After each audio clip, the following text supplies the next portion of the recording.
Good morning sir.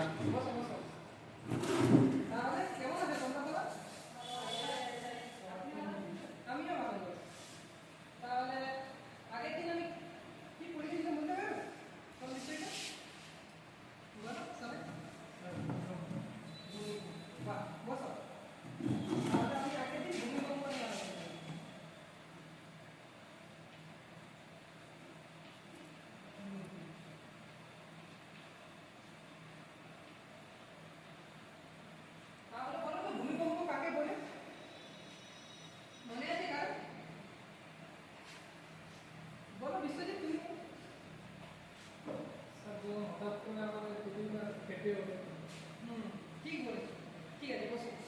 তাহলে বিশ্বজিৎ কি বলি, হঠাৎ করে যখন ভূপৃষ্ঠের নিচে যখন প্লেটগুলো যখন ধাক্কা আর কেঁপে ওঠে তখন কি ভূমিকম্প সৃষ্টি হয়ে যায়। কি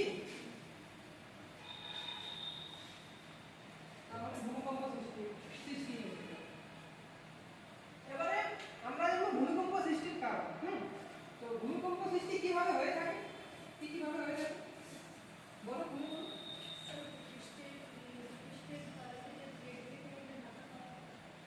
বাহ, ভেরি গুড, ঠিক আছে বসো। তাহলে ভূমিকম্পের প্লেটগুলি যখন ধাক্কা খাচ্ছে তখন ভূমিকম্প হচ্ছে, সেটা আমরা সংজ্ঞাটাতেই জানলাম। কি পাতগুলো যখন প্লেটগুলো যখন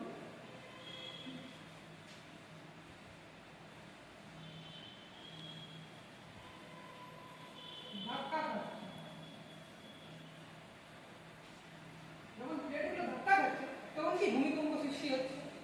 তাহলে এটা কি কারণ বলো, কি ধরনের কারণ, প্রাকৃতিক কি মানুষের সৃষ্ট কারণ এটা বলো দীপ্তি বলো। প্রাকৃতিক কারণ, বাহ বসো। তাহলে আর কি কি কারণ হতে পারে বলো বিশ্বজিৎ তুমি। একটা প্লেট টেকটনিক, ভোল্কানিক ল্যান্ডস্লাইড, হ্যাঁ আর ম্যাগনেটিক ড্যাম ফর্মেশন। ঠিক, ঠিক আছে বসো। তাহলে তুমি কি বললে একটা ভূমিকম্পের ফলে হতে পারে।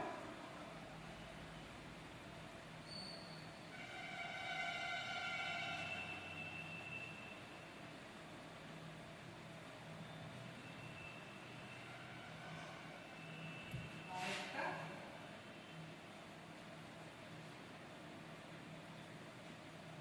ভূমিধসের ফলে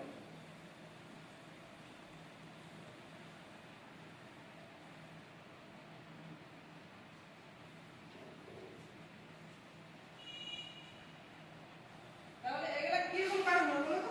প্রাকৃতিক। প্রাকৃতিক কারণ, বাহ। তারপর এবার তোমরা মানুষ সৃষ্ট কয়েকটা কারণ বলো। হ্যাঁ বলো। হ্যাঁ, যখন সুড়ঙ্গ তৈরি করছে বড় বড় পর্বতে তখন কিন্তু ভূমিকম্প হওয়ার সম্ভাবনা থাকছে। ঠিক বসো। তাহলে কি মানুষ সৃষ্টির কারণ কি হতে পারে।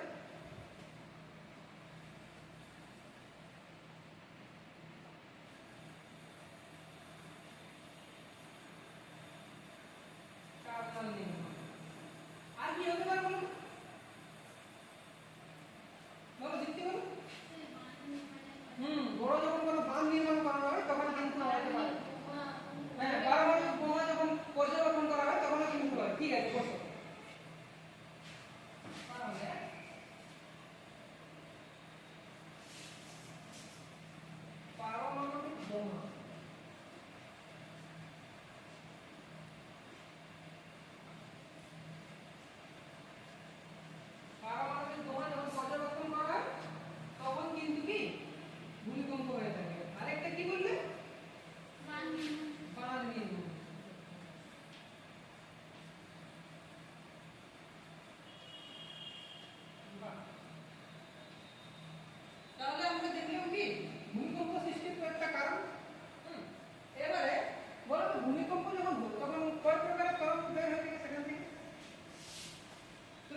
পার্থক্য। তাহলে তোমরা আগের গুলো তো বুঝেছো সবাই? তো এটা তাহলে আমি মেটাচ্ছি।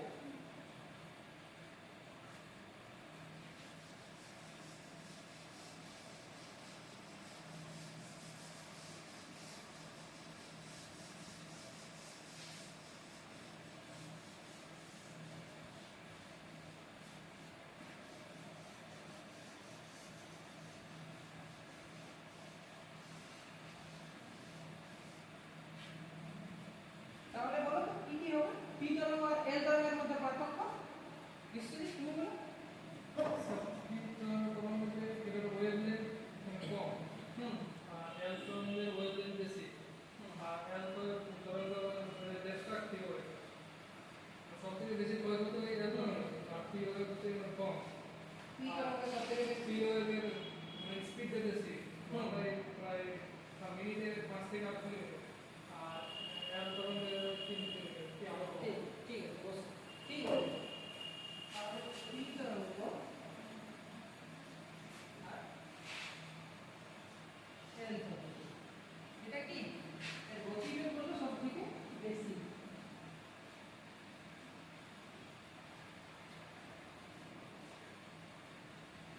এর গতিবেগ কি সবথেকে বেশি, আর এর গতিবেগ কি সবথেকে কম।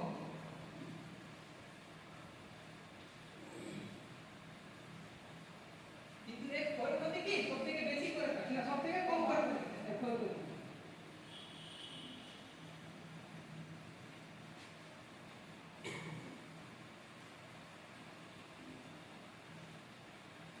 ক্ষয়ক্ষতি সবথেকে কম করে থাকে আর এ কি ক্ষয়ক্ষতি সবথেকে বেশি করে থাকে।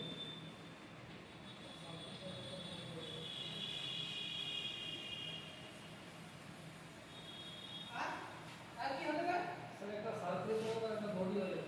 হুম তুমি তুমি বলো। হুম তুমি বলো তো তুমি বলো।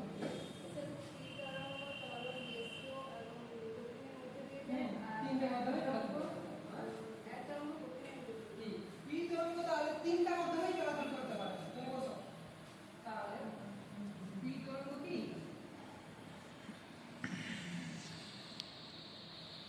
কঠিন মাধ্যম, তরল মাধ্যম আর কি গ্যাসীয় মাধ্যমে কিন্তু চলাচল করতে পারে। আর এটা শুধুমাত্র কি কঠিন মাধ্যমে চলাচল করতে পারে।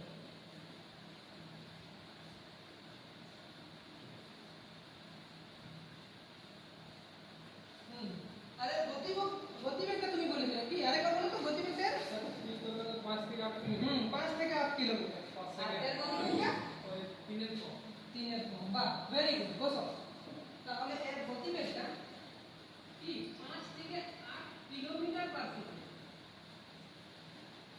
আর এর গতিবেগ কিন্তু 3 কিলোমিটার পার সেকেন্ড। এই 3 থেকে 4 বলতে পারি আমরা।